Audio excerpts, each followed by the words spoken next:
जाहिद साहब, ये रॉयटर्स आज हमारी राय की तकवीत दे रहा है, खबर दे रहा है कि Iran tells Houthis to close Red Sea gateway अगर यूएस उनके पावर नेटवर्क को हिट करता है, और हौसीज को ये पैगाम सिग्नल मिल चुका है, उन्होंने मिसाइल और जो ड्रोन्स हैं वहाँ इंस्टॉल कर दिए हैं। अगर इस ऑप्शन पे ईरान जाता है क्या होगा? जी बिस्मिल्लाहिर्रहमानिर्रहीम। देखिए ईरान, एक तो जावेद मलिक साहब को मेरा बहुत सलाम। जामी साहब, ईरान देखिए उनके पास ऑप्शंस तो जरूर हैं, बट ये कैच 22 होगा जी। इस वक्त जो जंग थी उसमें अमेरिका और बल्कि प्रेसिडेंट ट्रंप और इजराइल जंग कर रहे थे ईरान के खिलाफ जी। अब उसके बाद अगर वो उसको भी बंद करते हैं, नेटो से ऑलरेडी हमने सिग्नल्स देख लिए हैं, जो अनकरा में अभी कॉन्फ्रेंस हुई थी कि उन्होंने जस्टिफाई करार दिया अमेरिकन एक्शन को, जो अभी लेटेस्ट उन्होंने स्ट्राइक्स की जब इसको रोका गया, हुर्मुज़ के अंदर जहाज़ों को इंटरडिक्ट किया गया। गो के मैं समझता हूँ कि जो शिक 5 है उसकी पहली खिलाफ वर्जी अमेरिका ने कोशिश की कि ओमान के साथ हक करके कुछ जहाज निकाले जाएं ताकि हम क्लेम कर सकें। तो वो जो मिसट्रस्ट है वो डिमॉन्स्ट्रेट होता रहा है इन नेगोशिएशंस के बाद भी, क्योंकि वो जो मैकेनिज्म एस्टेब्लिश होना था हॉटलाइन का, वो अच्छे तरीके से एस्टेब्लिश ही नहीं हुआ। और उस पर फिर ईरान ने रिस्पॉन्ड किया। जब आप बाबल मंदल की तरफ जाएंगे तो एक नंबर 1 चीज तो ये है कि you will attract more players into it, और मुझे डर ये है कि फिर नेटो भी किसी न किसी तरीके से उससे आ जाएगी। जो ईरान के फ्रेंड्स भी हैं, friends like China, friends like other Russia, और भी जो फ्रेंड्स हैं, कुछ खामोश फ्रेंड्स हैं, कुछ ने उसको डिप्लोमेसी में बहुत हेल्प की है। They would also not like के फ्री सीज को रोका जाए, फ्री ट्रेड रूट्स को रोका जाए।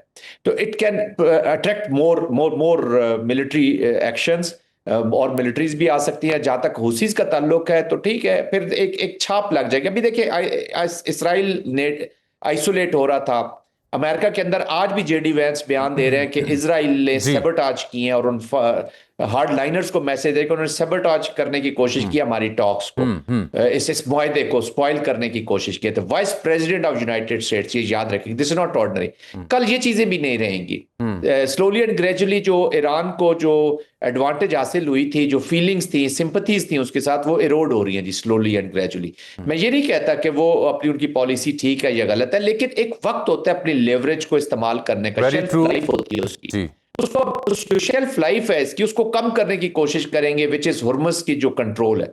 तो उसके लिए मुख्तलिफ चीजें होती रहेंगी। फिर आपने खुद इशारा कर दिया जो मिलिट्री कॉम्प्लेक्स का फिनोमेना अमेरिका के अंदर, कि अगर प्रेसिडेंट ट्रंप ने हुक्म दिया है कि तुम जितने हथियार है बना सकते हो, क्योंकि एक सिक्योरिटी सिचुएशन क्रिएट होगी, 8-10 गल्फ की कंट्रीज उसमें इन्वॉल्व हो जाएंगी, और उनमें से कुछ तो ऐसी है विच है ह्यूज पॉकेट्स। वो आप उनको खौफ, वही जो एग्जैक्टली जो डिजाइन था कि ईरान का खौफ दिलाएं गल्फ कंट्रीज को, and push Israel into this as a big elephant into this room, और सिक्योरिटी आर्किटेक्चर उसके साथ मिले। तो ये स्लोली एंड ग्रेजुअली आप पुश कर रहे हैं वहां पे। हुर्मुज़ की लीवरेज को आपने तरीके से इस्तेमाल जरूर करना है, उसकी एक लाइफ है। At the end of the day तबाही भी हो जाए, फुल फ्लेज वॉर भी हो जाए, उसके बाद भी तो आपने नेगोशिएशंस करनी है। Will Iran be at a position to negotiate at that time? ये फिर अहम सवाल होगा। बिल्कुल ठीक कह रहे हैं जी। जनरल साहब, आपने गुफ्तगू सुनी है मलिक साहब की। ये दो पर्सपेक्टिव थे। एक तो ये कि वेट एंड वॉच की पॉलिसी के बारे में बात हो रही थी, जिस हद तक फरीकैन ले गए इस जंग को against the spirit of the MOU, और फिर आज दफ्तर खारजा कह रहा है कि अभी हमने मुफाहमत से हाथ नहीं उठाया। तो हम कहाँ खड़े हैं सर इस सारी सूरत हाल में, और कितनी नाजुक सूरत हाल है जिसका जिक्र या रेफरेंस मलिक साहब दे रहे हैं, वो जो सऊदीया पर हमला हुआ था। जब ये डायलॉग शुरू भी हुआ था जामी साहब, तो उस वक्त भी मैं कहा करता था कि Pakistan is the only off ramp card available है for the off ramp for both of them. ना अमेरिका ना ईरान अफोर्ड कर सकता है लूजिंग पाकिस्तान के कार्ड को। बड़े केयरफुल होंगे। और पाकिस्तान फॉर द देखिए ना, ईरान के अंदर अगर जंग बढ़ती है तो बीइंग नेबर इसका स्पिल ओवर इफेक्ट हमारे ऊपर बहुत नेगेटिव आएगा। We are strategic partner with Saudi Arabia. Last हद तक पाकिस्तान कोशिश करेगा कि सऊदी अरेबिया इन्वॉल्व ना हो। और अभी अनफॉर्चुनेटली ये जो हुसीज का हमला हुआ है, एक्चुअली वो जो स्ट्रेटेजिक पार्टनरशिप है उसकी वजह से पाकिस्तान पे स्ट्रेस आएगा, और पाकिस्तान को भी हो सकता है कल कुछ डिसीजन मेकिंग करनी पड़ जाए। ईरान हमारा नेबर है, तो आप परपेचुअल एक स्टेट भी नहीं रह सकते। तो इसलिए पाकिस्तान आखिरी लम्हे तक कोशिश करेगा being the neutral, transparent and most trustworthy, और पाकिस्तान उसको मेंटेन रख रहा है। देखिए ना, अली खामनाई साहब के जनाजे में जो शिरकत हुई है पाकिस्तान की तरफ से, अनप्रेसिडेंटेड। बिल्कुल पाकिस्तान और कॉन्फिडेंस में लेके करता है, अमेरिका को भी, चाइना को भी, रीजनल पार्टनर्स को भी। वो किस लिए वो उस पाकिस्तान को दे देते हैं, कॉन्फिडेंस दे देते हैं? किसी ने पाकिस्तान के बारे में कोई नेगेटिव स्टेटमेंट नहीं दी, इजराइल और इंडिया और हार्ड लाइनर्स के। और वो भी स्टेटमेंट्स जो सोशल मीडिया पे वॉर चलती है उसके बीच में चल रही है। किसी गवर्नमेंट ने officially none has spoken against Pakistan. वो इसी वजह से कि they don't want to lose it, और Pakistan can bring back the stability. और ये जो दोनों कॉम्प्लेक्स सिस्टम्स लड़ रहे हैं आपस में, ये अनप्रिडिक्टेबल भी उतने ही है।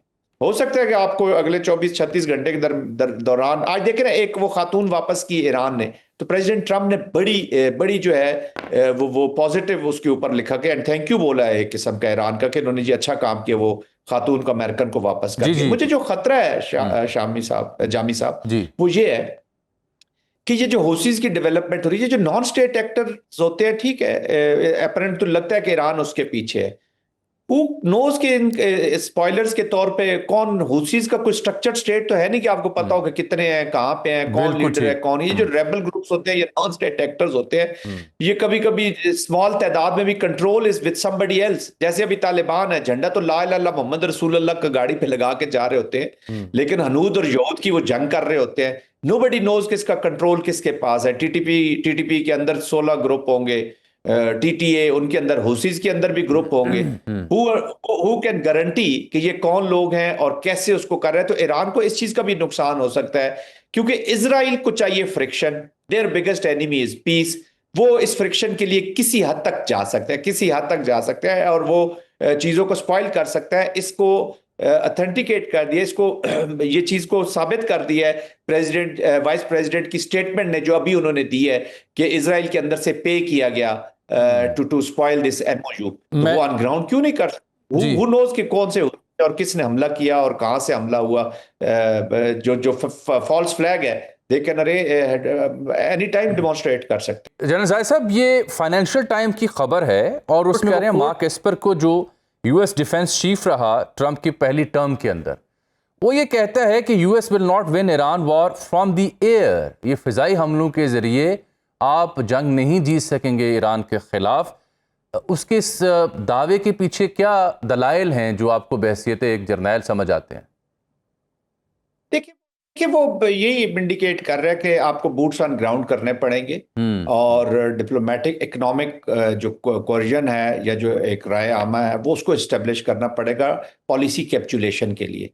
बूट्स ऑन ग्राउंड पे जेडी वैंस ने भी कह दिया it is not possible, for ever war भी नहीं करना चाहते। आपका जो पॉलिटिकल स्टेटमेंट, असल में आप जो आपके जो पॉलिटिकल जो आपने रिटोरिक उसको मैं कहूंगा किया बिफोर इलेक्शन, उसका ऑन ग्राउंड कोई अमल तो प्रेसिडेंट ट्रंप ने नहीं किया जी। वॉर्स उन्होंने सीख की, ये वॉर ऑफ चॉइस कर ली उन्होंने। Boots on ground, JD Vance ने बड़ा क्लियरली कह दिया है कि वो हम 150,000 लोग नहीं अफोर्ड कर सकते कि हम वहां पे उतार दें। फिर आपकी जो पॉपुलेशन है, आपकी फौज उसी के अंदर से आई होती है। अमेरिका की जो अवाम है, उसी ने ये फौज पैदा की है। जब अवाम कह रही है 70% कि हमने ये जंग हमारी नहीं, हम नहीं लड़ना, तो डिमोरलाइज फौज ऑन ग्राउंड जाती है। ये याद रखिएगा। आप अपने मिलिट्री, आपके ऑब्जेक्टिव्स हो ना कौम के, नेशनल ऑब्जेक्टिव्स के लिए फौज जान लड़ा देती है, किसी भी मुल्क की हो for that matter. They take pride in sacrificing their life and their effort. But that once आपके अंदर ये फीलिंग चली जाए कि ये मेरी जंग नहीं है, तो फिर फौज भी वैसी लड़ती नहीं है। और अगर एक और शिकस्त इनको हो जाती है, देखे ना वियतनाम एंड कैसे हुई, इराक क्यास, अफगानिस्तान बैड क्यास, बैड विड्रॉल। मैं नहीं कह रहा, प्रेसिडेंट ट्रंप कहते हैं the worst most humiliating withdrawal in the history by जो बाइडन। तो वो भी क्यास आपकी। तो और एक और अगर आपको इधर शिकस्त हो जाती है, तो फिर आई थिंक चेकमेट हो जाएगा। अमेरिका बड़ा उनके लिए क्रिटिकल है कि ये क्या को करना चाहते हैं। लोग अनफोल्ड हुआ नहीं ना। देखिए इजराइल को एग्जैक्ट पता था जामी साहब कि ये अनफोल्ड कैसे होगा। अमेरिका को कहा कि वो 4 दिनों में चीजें, लोग सड़कों पे निकल आएंगे, लिबिया या वो बन जाएगा, इराक बन जाएगा, लोग मुजस्मे तोड़ेंगे, तस्वीरें तोड़ेंगे, तोड़ेंगे। It went the other way around, sir. आपने स्टडी नहीं किया ना, आपने ईरानियंस को समझा नहीं है।